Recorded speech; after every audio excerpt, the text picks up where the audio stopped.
زبان و ادب کی تدریس کا منہج میری سمجھ سے قابل اصلاح ہے، اس میں شدید اصلاح کی ضرورت ہے۔ 40% مقررات رکھیں پڑھنے کے لیے پورے سال میں، اور 60% مشاقی کو جگہ دیں۔ صرف 2 سال تک اس منہج پر عمل کریں، سارے بچے انشاءاللہ فراٹے سے عربی، انگریزی، فارسی جو بھی پڑھتے ہیں، جو بھی زبان سیکھتے ہیں، وہ زبان بولنے لگیں گے۔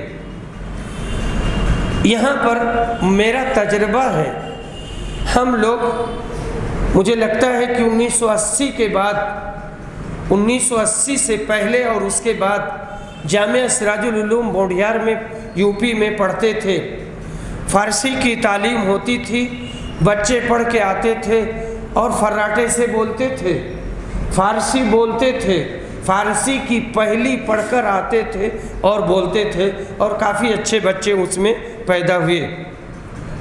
مکتب کی اہمیت کو سمجھیں اور پورے ہندوستان میں انقلاب لانے کی کوشش کریں۔ میں یہ بھی کہنا چاہتا ہوں کہ غریب بچوں کو گود لیں، چاہے وہ ہندو ہوں یا مسلمان، ان کی مناسب انداز میں کفالت کریں اور انہیں آگے بڑھائیں۔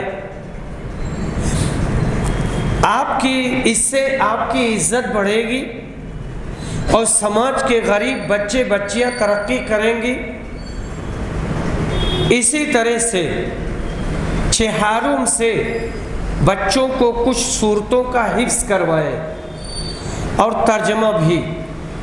اگر درجہ سوم میں 3 سورت 4 سورت رٹا دیں اور پھر اس کا ترجمہ رٹا دیں، اور درجہ چہارم میں بھی 8 سورت یا 10 سورت چھوٹی چھوٹی صورتیں آپ ان کو پڑھا دیں، تو 8 صورتیں یاد کر لیا اور اس کا ترجمہ بھی یاد کروا دیں۔ اگر انگریزی میں ہی از گوئنگ، اس کا ترجمہ ہم بتاتے ہیں اور بچہ سمجھ جاتا ہے، تو قل هو اللہ احد اللہ الصمد کا معنی بھی وہ سمجھ جائے گا اور پھر نہیں بھولے گا۔ تو چہارم سے بچوں کو کچھ صورتوں کا حفظ کروائیں اور ترجمہ بھی۔ اگر 10 صورتیں یاد کروا دیں اور ان کے معنی رٹا دیں تو یہ بہت مفید ہوگا، بچے ترقی کریں گے، بہت مفید ہوگا، ترقی کریں گے، آگے بڑھیں گے، اور جب نماز وغیرہ پڑھنا ہوگا تو نماز پڑھنے میں بھی ان کے لیے کوئی دقت نہیں ہوگی اور کوئی پریشانی نہیں ہوگی۔ 1-2 نکتہ میں اور پیش کرنا چاہتا ہوں۔ مکتب کی تعلیم کو ماڈرن بنائیں۔ مکتب کا استعمال، کمپیوٹر کا استعمال کریں، ٹی وی کا استعمال، پروجیکٹر کا استعمال، موضوع سے متعلق چیزوں کو کمپیوٹر پر دکھائیں۔ بحریات، جبلیات، بحریات سمندر، جبلیات پہاڑ، ارضیات زمین سے متعلق جو چیزیں ہیں، مختلف مشہور شہر، بڑے بڑے شہر، بر اعظم افریقہ، جو بھی بر اعظم افریقہ، امریکہ، ایشیا، امریکہ، جہاز کیسے اڑتا ہے، علی سبیل المثال جہاز بچے دیکھیں گے تو خوش ہو جائیں گے کہ کس طرح سے یہ ٹیک آف کرتا ہے یا کس طرح سے اس کا ڈپارچر ہوتا ہے، کیسے اترتا ہے، جانوروں کے بارے میں۔ اس سے بچوں کا دماغ بڑا ہوگا، فکر کو بالیدگی حاصل ہوگی، اس کا دماغ ٹیکنیکل ہوگا۔ اور یہاں پر ابھی میں نے بتایا بلیک بورڈ کا استعمال، بلیک بورڈ کا استعمال ہونا چاہیے۔ خود بلیک بورڈ پر لکھ کر سمجھائیں، باری باری بچوں کو بلیک بورڈ کے سامنے بلائیں، ان سے لکھائیں، اس سے تعلیم اچھی ہوگی، بچوں کا دل مضبوط ہوگا، ان کے اندر جرات پیدا ہوگی، دل کا خوف نکل جائے گا۔ اور بچوں کو کبھی ڈرائیں نہیں، انہیں مارنے کی بات آ چکی ہے، ان کو مارے نہیں، ڈرائے نہیں، دھمکائے نہیں۔ مکتبی مرحلے میں بچوں کی دو نفسیات آتی ہیں، طفولیت اور بچپن۔ اس اہم تعلیمی مرحلے میں ان کا بھرپور خیال رکھنا چاہیے۔ مسائل زدہ بچے اور ان کو سیدھے راستے پر لانا۔ مسائل زدہ کا مطلب ہے بدمعاش بچے۔ بدمعاش بچے، پرابلم کریٹرز، ان کو سمجھنا، ان کو سمجھانا اور دھیرے دھیرے ان کے دماغ کو دھو دینا اور ان کی ساری شرارتوں کو نکال دینا۔ اساتذہ کو لازمی طور پر سال کے شروع میں اپ گریڈ کرنا اور تعلیم و تربیت کے بارے میں انہیں بتانا، انہیں اپ گریڈ کرنا اور کم سے کم 2 بار ان کو 1 سال کے شروع میں 1 سال کے بیچ میں انہیں اپ گریڈ کرنا چاہیے۔ اور یہ ضروری نہیں ہے کہ وہ ماسٹر ہی ہیں، مولانا لوگ بھی بہت سے ایسے ہوتے ہیں جو اس ہنر اور اس فن کے واقف ہوتے ہیں، تو ان کو بھی استعمال کیا جائے۔ بچوں کو اخلاقی اعتبار سے عظیم بنانا، ان کے اخلاق کو سنوارنا۔ تعلیم کا ہمیشہ محاسبہ ہونا چاہیے۔ یہ ہماری باتیں تھیں حضرات گرامی جو میں نے آپ کے سامنے رکھی ہیں۔ یہ بہت اہم ہے۔ اللہ تعالیٰ سے دعا ہے کہ اللہ تعالیٰ ہمیں ان مسائل کو سمجھنے کی توفیق دے اور ہم اپنے مکاتب کو، اپنے مدرسوں کو ترقی دیں اور انہیں فروغ دیں۔ وآخر دعوانا ان الحمد للہ رب العالمین۔